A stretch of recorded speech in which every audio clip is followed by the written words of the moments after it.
tous, c'est Rachel des Striders Adventures. J'espère que vous allez bien. Alors, bienvenue dans cette 4e vidéo où je vous raconte l'histoire de Arctic 1000, ma dernière expédition au solo en Laponie finlandaise.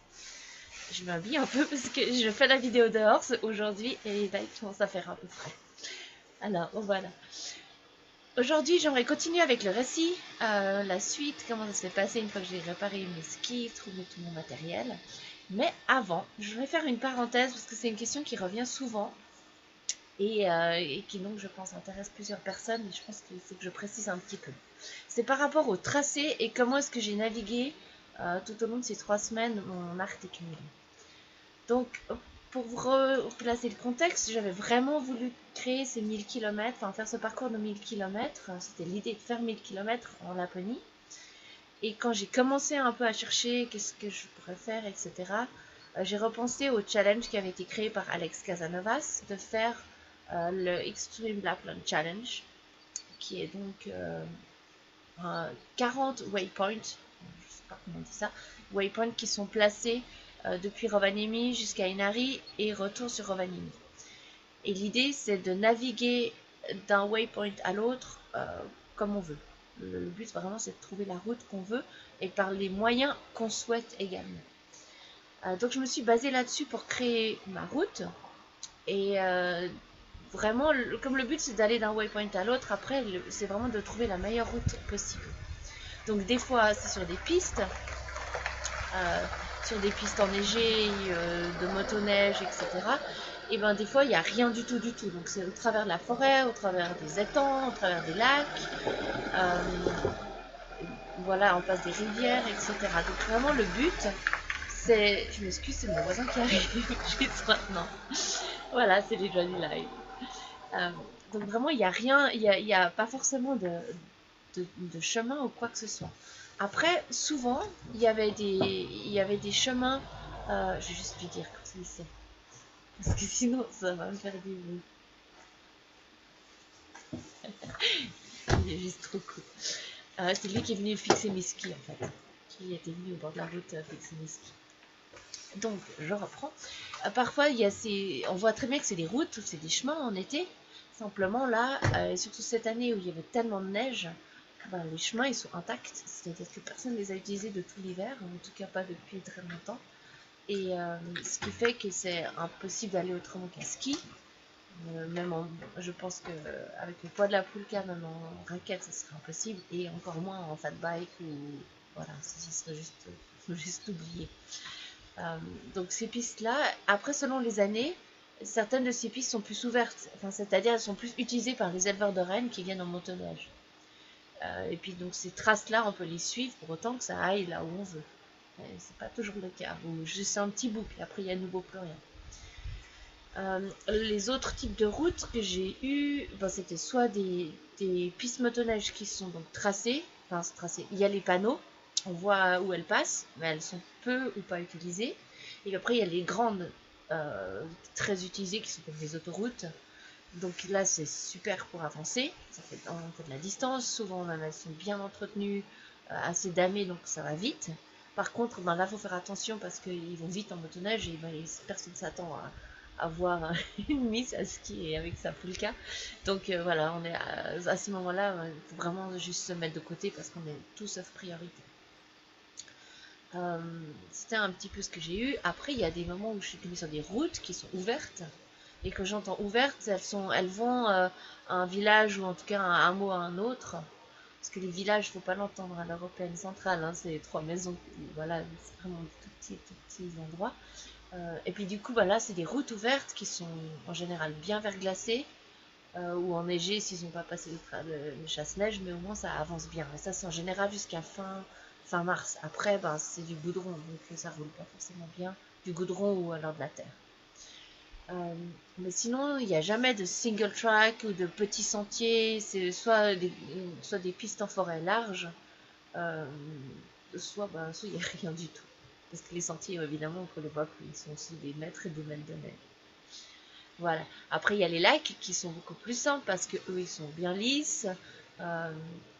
Et puis, qui peuvent être soit enneigés, ce qu'il faut du coup mettre les skis, ou alors les jours où il y avait eu bien du vent, tout est bien gelé, ben là ça va vite, et puis du coup moi j'ai pu aller à pied. Donc voilà, c'est un petit peu comme ça quelles sont les conditions de terrain, et après vraiment où passer, etc. C'est du bon sens, la connaissance des cartes, savoir naviguer.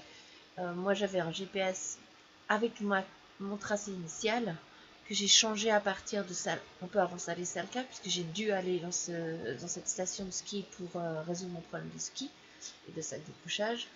Et ensuite, après Inari, j'ai changé également parce que le parcours initial passait que dans la forêt et la neige profonde pendant plusieurs jours, et puis j'étais pas du tout en confiance avec mon matériel, ça je veux pas d'être si loin de tout, parce que du coup vraiment personne peut venir me chercher en motoneige puisqu'elles sont pas autorisées ces endroits-là. Donc j'ai changé ma route pour faire un autre itinéraire, et puis c'est vrai que là je fais appel à mes connaissances en navigation qui me permettent de retracer assez facilement un chemin, une route en fonction des endroits où je passais. Et puis j'ai essayé de trouver chaque fois sur cette deuxième partie des abris parce que le temps, la météo a vraiment changé, ce qui fait qu'il neigeait beaucoup, et j'ai voulu aussi changer pour pouvoir trouver des abris plus régulièrement. Voilà. Donc j'espère que j'ai un peu expliqué clairement aussi le type de carte que j'ai utilisé. Donc, mon GPS, le Garmin avec le InReach qui fait satellite en même temps. Et puis j'ai aussi un système de cartes finnoises que j'ai downloadé sur mon téléphone, donc je les avais offline quand il n'y a pas de réseau du tout le temps, même si la couverture est très bonne, ce qui m'a permis de vraiment voilà, naviguer comme je voulais en fonction des aléas de l'expédition. Alors si vous avez d'autres questions par rapport à ça, n'hésitez pas de les publier, et puis j'y répondrai. Voilà, alors je reviens à mon histoire maintenant. Donc, après Salé Selka, mon matériel en or et tout, je repars. Et à partir de Ivalo, qui est la capitale de l'or, on va dire, parce qu'il y a beaucoup de mines d'or là-bas, les températures sont devenues beaucoup plus clémentes, il faisait beaucoup moins froid. Et avec elles sont arrivés le vent et la neige, et après la pluie. Donc, ça a pas mal changé les conditions de terrain, etc. Moi j'étais totalement déterminée, vraiment décidée à arriver jusqu'à Inari, c'était vraiment mon but ultime, et rien n'aurait pu m'arrêter. Ça m'a demandé beaucoup de motivation, beaucoup de cette force qu'appellent Sisu, les Finnois, cette espèce de capacité à surmonter tous les obstacles quoi qu'il arrive, mais en faisant appel à des ressources internes. J'ai aussi une équipe derrière moi qui est quand même super, parce que chaque fois que je téléphone en disant j'en ai juste marre, ben voilà, j'avais quand même du monde qui m'encourageait, et ça c'est vraiment très très important.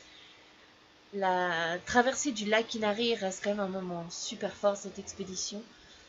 C'est un lac gigantesque et magnifique, et là pendant un jour et demi j'étais dessus. J'ai pas fait tout le lac parce qu'il va beaucoup plus loin en direction Russie, mais j'ai fait un jour et demi sur ce lac.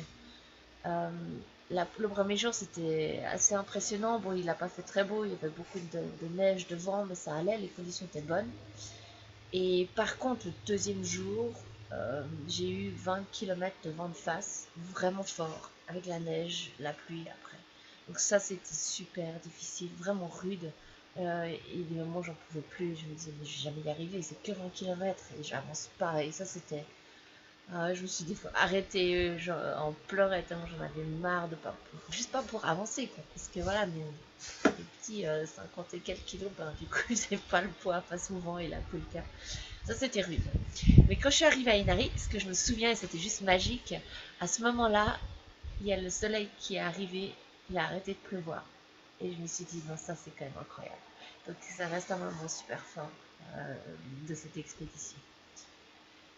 À partir d'Inari, je suis restée 2 jours, enfin pas 2 jours, mais 2 nuits et un jour entier pour vraiment recharger mes batteries, savoir qu'est-ce que je voulais faire, regarder mes cartes, redessiner le tout. Et puis ensuite, c'était pas juste pour moi de m'arrêter là. Je ne sentais pas de m'arrêter à ce moment-là de cette expédition parce que je savais que je pouvais en faire plus. Et du coup, je suis repartie. Je me sentais bien, franchement je suis repartie en me sentant vraiment bien, motivée. J'avais retracé une carte qui me passe, enfin un itinéraire qui me plaisait beaucoup mieux, et puis j'étais vraiment contente. J'avais quitté toute cette histoire du Lapland Challenge, j'étais vraiment dans mon truc à moi, et ça allait vraiment bien. Par contre, il neigeait non-stop. Et c'est de repartir comme ça, avec cette neige, même si je me sentais très forte, en sachant aussi que petit à petit j'avais toutes ces news qui arrivaient du corona, que c'était pas si simple pour ma famille et tous les gens en Suisse, même si moi je pouvais rien faire, mais ça prend quand même cette énergie mentale que j'ai besoin pour pouvoir avancer. Après j'ai aussi des nouvelles qui étaient beaucoup plus difficiles pour moi à digérer de là-bas, de Suisse, et ça commençait à peser. Mais pour l'instant, j'étais vraiment décidée à continuer et je me voyais petit à petit arriver sur la rivière à Rovaniemi. Ça devenait de plus en plus concret et précis. Donc j'avais cet état d'esprit quand même très solide, mais pas libre. Voilà, solide mais pas libre. Et donc pour les 3 prochaines nuits, j'avais trouvé des abris. J'étais vraiment contente parce que chaque fois il neigeait, il y avait du vent, c'était rude. J'ai quand même réussi à couvrir des super bonnes distances. J'étais épatée.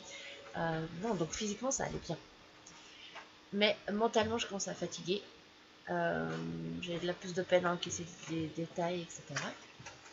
Et en fait, au bout d'un moment, ça commençait à être difficile de trouver qu'est-ce qui me faisait continuer malgré tout. Voilà, un petit peu pour vous ayez l'état d'esprit en arrière. Euh, et, et puis, le vendredi matin, je suis repartie, il avait neigé beaucoup, grosse neige, gros vent, etc. Mais ça allait bien. Et tout d'un coup, paf, ma fixation sur du pied droit, c'est juste ouverte. En fait, c'est le plastique qui est cassé de la fixe. C'est des fixations comme sur les snowboards, juste cassé en deux. Alors j'étais là, bon, ok. Donc dans la neige, j'ai cherché une sangle, j'ai sanglé mon pied sur le ski au maximum.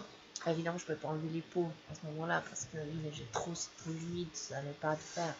Donc voilà, je me suis dit, je m'arrangerai le soir. J'ai continué comme ça toute la journée. Et ça a été, de toute façon, j'avançais pas vite, mais ça a été, j'ai quand même fait une bonne distance malgré tout. Et, euh, et ce soir-là, j'étais fatiguée, j'arrivais pas trop à me réchauffer. J'ai bricolé ma fixation pour que ça tienne encore, en tout cas, quelques jours et tout, mais j'ai commencé sérieusement à perdre confiance dans ces fixes. Je me suis dit, maintenant c'est l'autre qui arrive et tout. Et le problème des doutes, c'est une fois que vous commencez à avoir des doutes, c'est pour j'ai pas d'autres mots, mais c'est vraiment quelque chose qui mine en profondeur. Alors j'essaie de me dire non, on verra ce que ça va donner et tout. Et j'ai quand même prévenu mes gens ici pour que si jamais ils viennent me chercher. Et le lendemain, j'avais décidé de faire ce qu'il fallait pour voir si ça allait et puis après prendre une décision. La journée du lendemain, en fait, j'avais toute une partie sur des pistes motoneige en moyen état, ce qui me permettait de voir si ça allait tenir cette fixe. Et puis ensuite, j'avais de la route, mais les 3 jours d'après, c'était nouveau que de la forêt. Donc, voilà, il fallait un peu que je sois sûre de moi. Et ça m'a pris ce matin-là plus de 5 heures pour faire 10 km. C'était juste déprimant. J'avançais pas, je pouvais pas skier bien parce que voilà, le pied était pas top. Donc j'ai décidé d'arrêter à ce moment-là, en disant ça devient galère, c'est pas pour ça que j'ai fait. Et peut-être aussi au bout d'un moment, il faut voir les signes. Le cas, c'est une 3e fois, je commence à être fatiguée, je fatigue plus le soir et tout. Est-ce que c'est pas le signe que maintenant stop?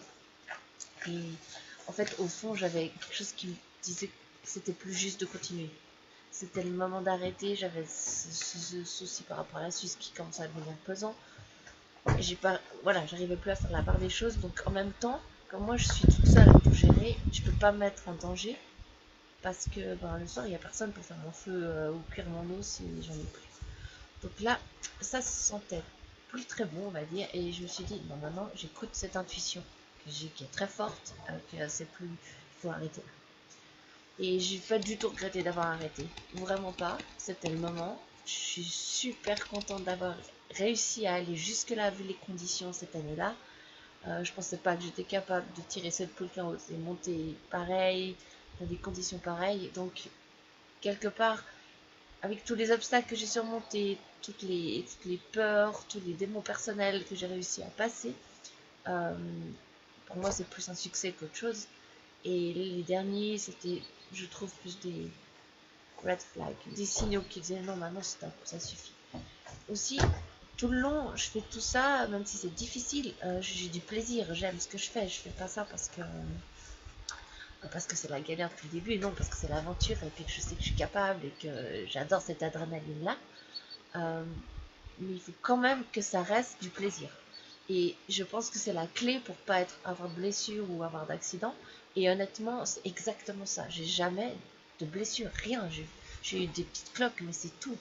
Donc, je pense que si j'avais forcé, je serais allé trop loin. J'avais dépassé cette limite. Là, peut-être que j'aurais eu quelque chose de bien plus grave. Et c'est pas du tout le but. C'est pas ça que je recherche dans ces aventures.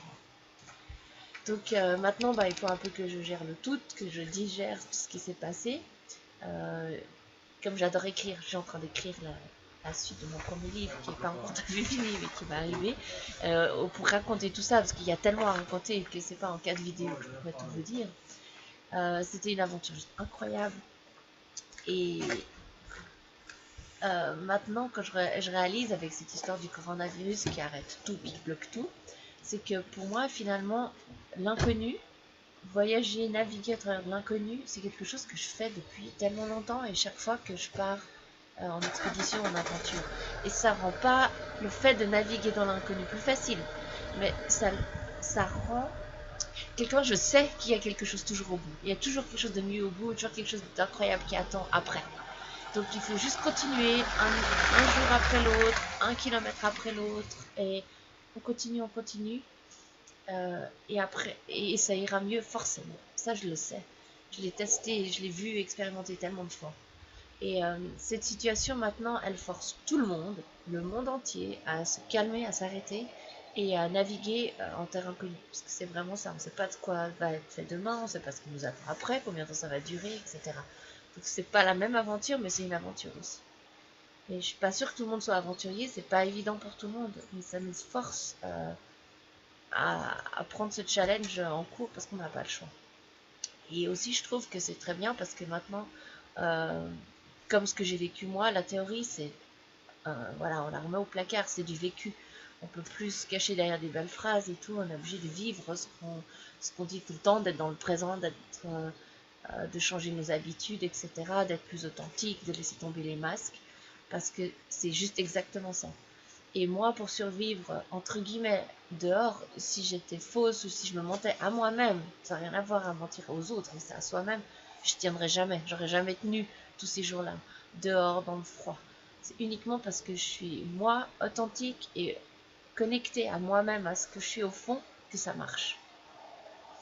Euh, Aussi, juste Arctic 1000, c'était pas une course, c'est pas un truc que je peux recommencer facilement l'année prochaine, c'est pas un event simple voilà, auquel je m'inscris.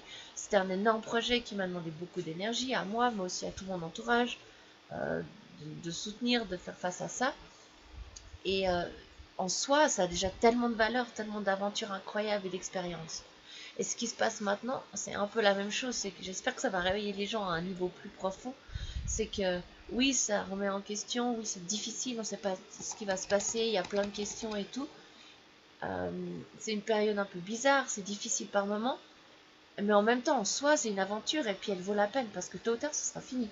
Et ça peut tout recommencer comme avant. Donc je me dis, ce moment-là, il est important.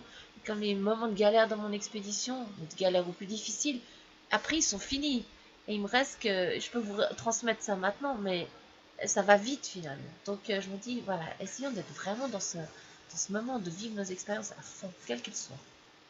Et en ce moment, j'essaie, c'est ça, de digérer tout ça, de trouver qu'est-ce que j'ai appris, qu'est-ce que ça m'a apporté.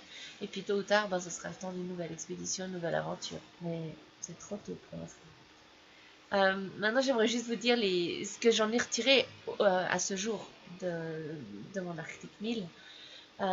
La première, c'est de faire confiance dans mon intuition, de mon GPS intérieur, parce qu'il se trompe jamais, jamais, jamais, et d'appliquer ce que j'ai appris en nature, à l'appliquer au jour le jour dans la vie de tous les jours. Donc, faire confiance à mon intuition et à écouter ce sentiment qui me dit oui, va là ou n'y va pas. Et, euh, et quoi que ça coûte, entre guillemets, en termes sociaux. Parce que c'est vraiment important et je trouve que c'est ça qui me fait vivre. Et puis l'autre chose, c'était, je vous ai dit que j'ai suivi au début les waypoints du challenge de l'Extreme Arctic Lapland Challenge. finalement j'ai pris mon chemin, ma route, j'ai créé mon parcours et après je me sentais beaucoup mieux. Et alors je suis quelqu'un comme ça qui aime être libre, mais c'est vraiment de pas prendre, de pas vivre les rêves des autres, ne pas vivre les challenges des autres. Vous pouvez vous baser dessus, mais après faites-en votre rêve. Et ben moi c'est vraiment ça que je me dis. Euh, Peut-être si j'avais créé Arctic 1000 comme je voulais, c'est créer mon parcours depuis le début, je serais peut-être allé plus loin. Parce qu'il y a des moments, ça me plaisait pas d'aller me paumer à cet endroit dans la forêt pour faire demi-tour finalement, parce que ça allait nulle part. Donc c'était vraiment ça, de vivre mes challenges et puis pas ceux des autres. Et le dernier, c'est ben justement de vivre dans le présent, parce que la vie, elle est maintenant, elle est au jour le jour, et elle n'est pas toujours planifiée d'avance. D'ailleurs, c'est drôle parce que tout le monde me demandait tu vas faire quoi après, tu rentres quand et tout. Et j'ai jamais, depuis le début du projet, été capable de dire quand je rentrerai en Suisse.